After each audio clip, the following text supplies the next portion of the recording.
बाकी सगळ्या निवडणुका आहेत, विकास सोसायटीच्या निवडणुका, मार्केट कमिटीच्या निवडणुका, शेतकरी संघाच्या निवडणुका, या 2 वर्षामध्ये या सगळ्या निवडणुका होणार.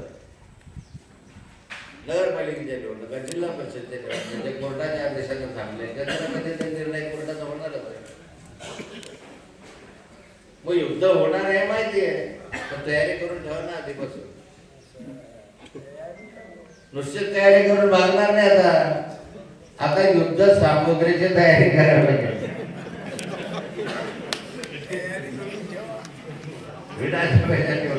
पाहिजे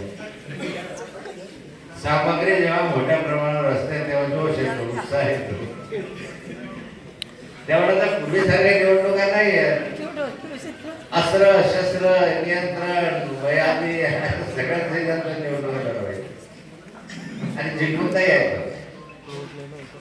आजपर्यंतची परंपरा आहे मतदारसंघामध्ये आपण आपल्या माणसांना निवडून आणले.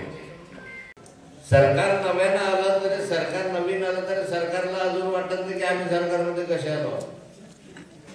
जसा आपला पराभव कसा झाला या धक्क्यातून आपण सावरला गेलो नाही, तसं आपलं सरकार कसं आलं या धक्क्यातून सरकारी पक्ष सुद्धा सावरला नाही.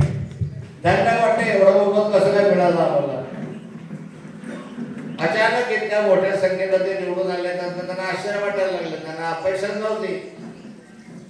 तेवढा दोन्ही बाजू आपल्याला दिसतं. अपयशांना आपणही हे वाटलं की अरे आपण कसं हारलो, आणि त्यांना वाटलं की आपण कशी काय जिंकलो. आता या ठिकाणी आपल्याला भावी कालखंडामध्ये आपल्या चुका दुरुस्त करून नव्यानं वाटचाल करायची.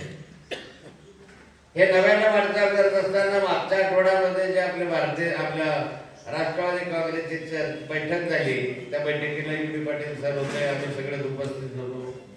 विरोधी पक्षाची भूमिका मी पार पाडलेली आहे 40-50 वर्ष. माझा पिंड विरोधी पक्ष, सत्तेमध्ये क्वचित आलो असेल, पण आंदोलनात सुद्धा मागे राहिलो नाही. कधी असं मला जेलमध्ये टाकलं जर कसं काय मला जाऊन टाकलं, भीती बाळगली नाही. तो आहे ना, जामीन सोडवायला आम्ही बसलो नाही. ते तुम्ही काही गुन्हा करताय, बलात्कार करताय, काही करताय याच्यासाठी नाही. आंदोलनासाठी तुम्हाला तुरुंगवास होत असेल तर राजकारणामध्ये तो प्लस पॉइंट आहे. राजकीय गुन्हे कुणावर किती आहे हे त्याचा प्लस पॉइंट आहे. नाही तर तुम लढो आम्ही कपडे सांभाळते, तुम्ही जाणार मोर्चाला, आम्ही घरी बसतो. आणि मग तिकीटाच्या वेळेस मी पहिला नंबरला येतो.